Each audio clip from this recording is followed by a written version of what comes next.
ምን አስበህ ነው? ምን አስበህ ነው? እግዚአብሔር እንደዚህ ነገር ውስጥ አልገባም። ማብራት እጠራታለሁ። እግዚአብሔር ስራ አድርግ። ይዤው እሄዳለሁ። አይዞህ ጭራሽ ይዤው እሄዳለሁ። አብርሃም እግዚአብሔር እንደዚህ አይቀልድ አልፈልግም። ትንሽ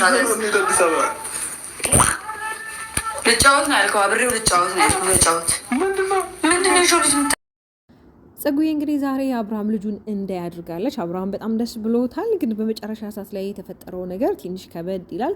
ሰላም ቤተሰብ እንዴት ናችሁ? ለቻናል ላይ ዲስኮናችሁ ሰብስክራይብ በማድረግ ቤተሰብ እንድትሆኑ ጋብዛችኋለሁ። እንግዲህ ተመልሼ ስመጣ እውነት ለመናገር ነገሮች በእንደዚህ አይነት ሁኔታ የሚቀጥሉ ከሆነ ነገሮች መንገዳቸው በጣም ያማረና ውብ እንደሚሆን ምንም ጥርጥር የለኝም። ለምን አሁን ላይም ሩታ ትንሽ የርህራሄ አይነት ስሜት ለአብርሃም እያሳየች ነው። ያ ደግሞ አብርሃም የሚፈልገው ነገር ነው። ግን ደግሞ አብርሃም ትክክል ያላደረገው አንድ ነገር ምንድን ነው ብትሉኝ በመጨረሻ ሰዓት ላይ ከልጁ ጋር ጥሩ ጊዜ ታይም እንዲያሳልፍ ፈለገና ግን ደግሞ ሩታን እንዳትኖር ማለት ከሩታ ውጭ እሱ ብቻ ከልጁ ጋር ጊዜ እንዲያሳልፍ አይነት ነገር ነበረ የፈለገው። ያንን ለምን እንደፈለገው አላውቅም።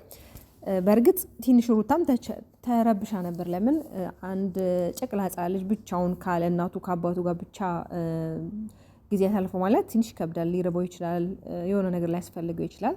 አብርሃም ደግሞ ያው ምንም ነገር አያውቅም ስላችሁ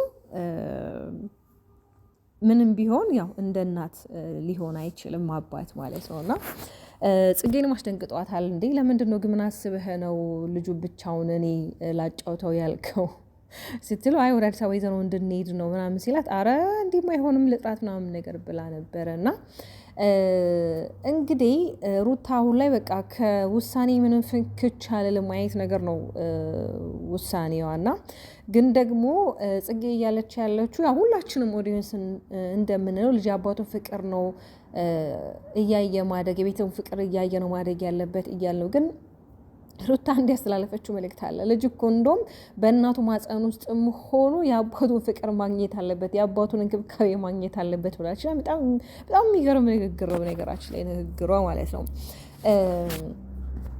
እንግዲህ ዛሬ ያው የተገናኙት ወይም ደግሞ ጽጌ ልታገናኛቸው የቻለችው ልጁን ለማየት ነው። ግን ደግሞ ሩታን ባገኘት ሰዓት ሁሉ ሀሳብን የመቀየር ፕላን አለው አብርሽ ማለት ነው። ወይ ቆርጦ አይቆርጥለትም ወይ ደግሞ እንዴት ነው የሆነ ያዝለቀቅ እንዴት ነው በቃ ይሄ በገመድ አንዴ ሳባ አንድ ጎተት የምታደርጉት አይነት ነው የእሱ ሀሳብ ማለት ነው። እና ብቻ የተለያዩ ነገሮች እየተፈጠሩ ነው ያሉት። እኛ አብረው እንዲሆኑ የምንፈልገው ፍላጎታችን ምኞታችን አብረው እንዲሆኑ ልጃቸውን በጋራ እንዲያሳድጉ ልጁም የአባቱን የእናቱ ፍቅር ይዞ ወይም አይቶ እንዲያድግ ነው። ሩታ ደግሞ አይሆንም በቃ እኔ ከዚህ መሄድ አለብኝ፣ ሰላም ማግኘት አለብኝ፣ ወደ አዲስ አበባ ተመለሽና በራሽ ቤት ነው መኖር ያለብሽ። እኔ ማለት እሱ አሁን ላይ የቤቴ የቁሴ ምናምን ችግር አይደለም። በቃ ሁሌ ከትላንት ላይ እንደምላችሁ የሰላም ችግር ነው ልጅቷን እየነሳት ያለው ሰላም። በቃ ይሄ በቃ ሰላም ነው እሷ የምትፈልገው። እዚህ ጋር እኮ ደስታ ብቻውን አያደርግም። ደስታ ካለ ሰላም ምንም ነው ቤተሰብ። ስለዚህ እንግዲህ እንደተናገረችው ከሆነ ጽጌ ዛሬ ምናልባት ልጁ ለመጨረሻ ጊዜ ሊሆን ይችላል የሚያየው አይነት ነገር ነው። ሩታም ያው እንደወሰንሽ እንደቆርጥሽ አይነት ነገር ነው እያለች ያለችው። ግን እውነት እላቸዋለሁ ሩታ እንደማትሄድ እርግጠኛ ነኝ። ከአብርሽ ጋር አብሮ እንደሚሆኑ 90% እርግጠኛ ነኝ። ያው ሙሉ በሙሉ እርግጠኛ ነኝ ብዬ ባልልም ያው በማልጃቸው ስላለ አይገናኙም ብዬ ተስፋ አላደርግም። ደስ የሚለው ነገር አሁን ላይ ከሄርሜላ ጋር እየተገናኙ አይደለም። ያ ደግሞ በጣም የሚያስደስት ነገር ነው። ቢያንስ በማክላቸው የሆነ ትልቅ ነገር አለ። ገብቷቸዋል። የእሷ ከአብርሽ ጋር ለመገናኘት ቢያንስ ከሩታ ጋር እንዲስማሙ መንገዶችን ያስተካክልለታል። ትናንትናም እንደተመለከታችሁት ከሆነ አቤል የሰራው ነገር ትክክል እንዳልሆነና አቤል ብዙ ነገሮችን እያደረገ እንደሆነ ስቲል ሩታ ማግኝታው ከአብርሽ ጋር ተነጋግረዋል። ያ ነገር ግን ትክክል አይደለም ማለት ይሄ ነገር እኮ ከሩታ ጋር ባይገናኝም እኮ ባታገናኘውም እኮ አብርሃም ማለት ነው እሱ እያደረገውን ነገር ያውቃል፣ አንተም ታውቃለህ። ገብቷል አይደለ? ቢያንስ አንተ ችግሮች የተፈጠሩ ሰዓት ያንን ሰው ወደ እሷ ሳይሆን ማምጣት ያለበት ችግሩን ራሱ እንዲቀርብና ከችግሩ ራሱ በቃ ችግሩን እንዲተው ማድረግ ወይም ደግሞ በሰው ህይወት ውስጥ አለመግባት። ይሄ እናንተ ላይፍ ነው፣ ይሄ እናንተ ህይወት ነው። እናንተ ናችሁ ህይወታችሁ የምትኖሩት። አቤል ወይ ብሩክ ወይ ሌላ ሰው አይደለም የእናንተ ላይፍ የሚኖረው። አዎ በእርግጥ ጓደኞቻችሁ ናቸው፣ በክፉም በደስታም አብራችሁ የነበራችሁ ጓደኞቻችሁ ናቸው። ግን ደግሞ ጓደኝነትም የራሱ የሆነ ድንበር ወሰን አለው። የሆነ ከልክ ያለፈ ወሰን አስፈላጊ አይደለም። ሩታ ሁሌ ትላለች እኔ ህይወቴን እየገባችሁ ዝም ብላችሁ አትበጥብጡ። በቃ ሳይፈቀድላችሁ ዝም ብላችሁ እየገባችሁ የሰው ህይወትን አትበጥብጡ። የራሳችሁን ህይወት ኑሩ። እኔ እኮ እንደናንተ መሆን አቅቶኝ አይደለም፣ ግን ዝም የምለው የያዘ ነገር ይዞኝ ነው እንጂ እኮ እኔ እንደናንተ ነገሮችን ማመሰቃቀል አቅቶኝ አይደለም የምትለው አማርኛ ለአብዛኛው ጊዜ ነው። እውነቷን ነው። አቤልም ቢሆን እየሰራከውን ስራ ታውቃለህ። ያው ከዚህ ቤት ከሩታ ጎን እንደቆምክም አሁን ደግሞ ከሄርሜላ ጎን ሆነ አብርሽና ሩታ አብሮ እንዲሆኑ ፍላጎት ያ ደግሞ የሚሆን አይደለም። እንደሚባለውም ሄርሜላ የራሷ ላይፍ እንዳላት የራሷ ልጅ ምናምን ነገር ናት ይወራል። ያው እኛ ከሚወራው እንጂ ያላየነውን ነገር ያው ምንም ልንል አንችልም።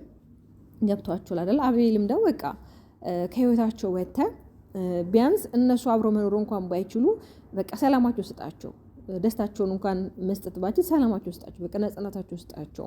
እች ልጅ እንግዲህ ይሄ ሰዓት ይሄ ማለት ይሄ አሁን ይሄ የምታሳልፈው ጊዜ ሩታ የሆነ በቃ በራሷ ቤት ቁጭ ብላ የሆነ በክብር በሰላም የሆነ የማረፊያዋ ጊዜ የሆነ እሷን ትሪት ማድረግ የነበረባችሁ ጊዜ ነበር። ግን ያ ነገር ግን እየተደረገላት አይደለም። እውነት እኔ በጣም ነው የምታሳዝነኝ።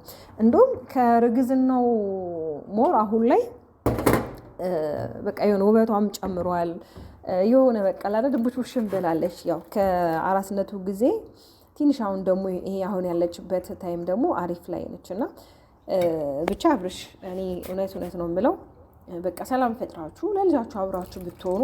እስኪ ልጅን እንኳን ስታየው እንዴት ነው የሚሰማክ ስሜት? እንግዲህ የሆነ ስሜት አለው። የሆነ ልጅን ስታየው አባት ነክ የሆነ በቃ አይደለ እና ደግሞ በቃ የሆነ ነገ ላይ ልጅ አድጎ የሆነ አንተን እንዲወቅስ አባቴ እኮ እንዲህ ነበር ከሚል በቃ አሁን ነገሮች እርግፍ አድርገህ ትተህ ሰላም ፈጥረህ አብረህ ለመሆን ሞክር። ጽጌም በነገራችን ላይ በዚህ አጋጣሚ ጥሩ ነገር ነው ያደረግሽው። በነገራችን ላይ ያው መቼም አብዛኛው ኦዲየንስ እንዴት እስከዛሬ ድረስ ሳትጠይቂያት ምናምን ነገር የሚሉ ብዙ አስተያየቶች አሉ። እውነት እላችኋለሁ ያው እነሱ በስልክ ይገናኛሉ፣ ያወራሉ። እዚህኛ ሶሻል ሚዲያ ላይ እንደምናወራው አይደለም ሁሉ ነገር ማለት ነው። ግዴታ በቪዲዮ ስላልመጡ አይደለም፣ እርግጠኛ ነኝ ይደዋወላሉ። ከዚህ ፊትም ያጥሩ ወፍ አትስማሽ ቤቢ ሻወርም አክብራለታለች ጽጌ ለሩታ ማለት ነው። ስለዚህ አንዳንድ ጊዜ የሆነ አስተውለንም መናገር ያለብን ነገር ብንናገር መልካም ነው። እንግዲህ እግዚአብሔር አምላክ ብሎ ሰላም አውርደው። በተለይ አሁን ያለበት ኮንዲሽን በጣም አሪፍ ነው። በቃ ብዙ ሰዎች ከሱ ትንሽ ራቅ ብለው ብቻውን ያለበት ታይም ነው እና ቢያንስ ሩታ ደግሞ ይሄንን ነገር ተረድተሹ ይሄ በቃ ወደ ውጭ ሀገር መሄድ አለብኝ ምናምን የሚለውን ነገር ትተሽ አብረሽ ወጥቶኝ መልካም ነው። አዎ ከእናቱ የበለጠ አባቱ አሁን ላይ የሚያስፈልግበት ታይም አይደለም። ለምን እናቱ ነች አሁን ላይ የምታስፈልገው። ለምን የእናቱንም ጡት ሆነ ማንኛውም ነገር አሁን ላይ ከእናቱ ጋር ነው ልጁ መሆን ያለበት። ይህን አንክድም። ግን ደግሞ በቃ ሰላም ፍጠሩ፣ እርቅን ፍጠሩና አብራችሁ ለመሆን ሞክሩ። በተለያየ አጋጣሚ የሩታ ፍቃሪ ነኝ ብሎ የሚመጣ አለ፣ የሄርሜላ ባሏ ነኝ ብሎ የሚመጣ የተለያዩ ነገሮች ይመጣሉና በቃ እናንተ ያን ሁሉ ትታችሁ ለልጃችሁ ስትሉ ዋጋ ክፈሉ። እኔ የምለው ነገር ቢኖር በቃ ለልጃችሁ እንደምንም ብላችሁ ዋጋ ክፈሉ።